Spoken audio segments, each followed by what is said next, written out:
Friends, उम्मीद करता हूं आप अपने ट्रैफिक चालान को सेटलमेंट करने के लिए टोकन जनरेट कर लिए होंगे। और अब आप सोच रहे होंगे कि आखिर टोकन जनरेट करने के बाद हमें क्या प्रोसेस फॉलो करना है, हमें क्या क्या डॉक्यूमेंट्स कोर्ट में लेके जाना है। तो फ्रेंड्स, आज इस वीडियो में डिटेल में बात करते हैं। अगर आपने ये वीडियो देख लिया तो अब आपको कोई और वीडियो देखने की जरूरत नहीं रहेगी। आपको आसानी से नॉलेज आपको मिल जाएगी कि किस तरीके से आप अपना ट्रैफिक चालान सेटलमेंट कर सकते हैं टोकन मिलने के बाद।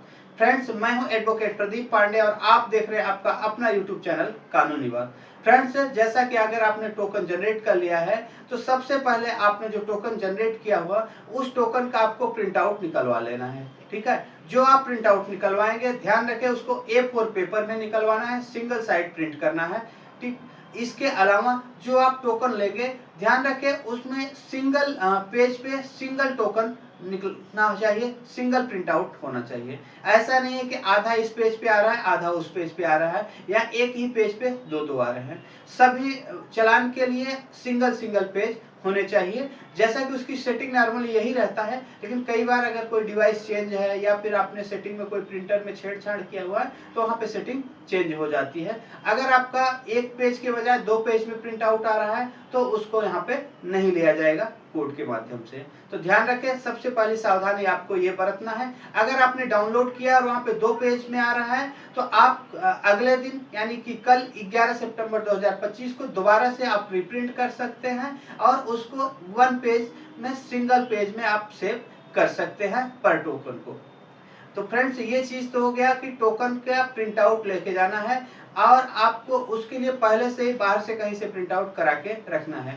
आपको कोर्ट में कई बार होता है कि प्रिंट आउट की शॉप उस समय अवेलेबल नहीं होती, तो आपको पहले से इसको तैयार रखना है। इसके अलावा आपको अपना आईडी प्रूफ जरूर साथ में लेके जाना है, जिससे ये आपको पता रहेगा कोर्ट को कि कभी भी कोर्ट मांग सकती है कि आप जो चालान सेटलमेंट करने आए हैं आपका ही चालान है, किसी और का नहीं है।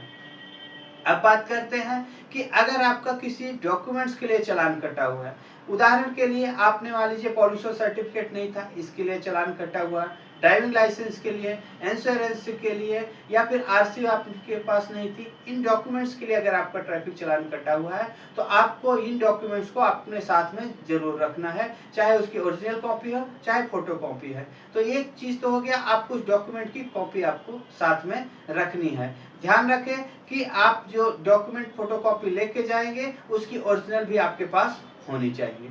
इसके अलावा मान लीजिए आपको कोई ट्रैफिक चालान हेलमेट के लिए कटा हुआ है या फिर आपने सीट बेल्ट नहीं लगाया हुआ है, नो एंट्री में गए हुए हैं, तो ऐसे चालान के लिए कोई भी एडिशनल आपको डॉक्यूमेंट्स लेके जाने की जरूरत नहीं है। सिर्फ आपको अपने आईडी प्रूफ लेके जाना है और साथ ही साथ टोकन का प्रिंट आउट निकाल के लेके जाना है। ठीक है, तो फ्रेंड्स, उम्मीद करता हूँ आपको समझ आ गया होगा कि कौन कौन सी डॉक्यूमेंट लेके जाने हैं। सिंपल सी बात है, जिस चीज के लिए आपको डॉक्यूमेंट के लिए आपका चालान कटा हुआ है उस डॉक्यूमेंट को आपको लेके जाना है। अगर किसी डॉक्यूमेंट के लिए चालान नहीं कटा हुआ है तो डॉक्यूमेंट की कोई रिक्वायरमेंट नहीं है, एडिशनल कोई भी डॉक्यूमेंट आपको कैरी करने की जरूरत नहीं है। सिर्फ और सिर्फ आपको टोकन और इसके अलावा आपको अपने आईडी प्रूफ की कॉपी रखनी है साथ में। तो फ्रेंड्स, उम्मीद करता हूँ आपको समझ आ गया होगा। अगर कोई आपका सवाल है, कोई सुझाव है तो आप हमें कमेंट्स करके पूछ सकते हैं। हम कोशिश करेंगे आपको जल्द से जल्द जवाब देने के लिए। धन्यवाद।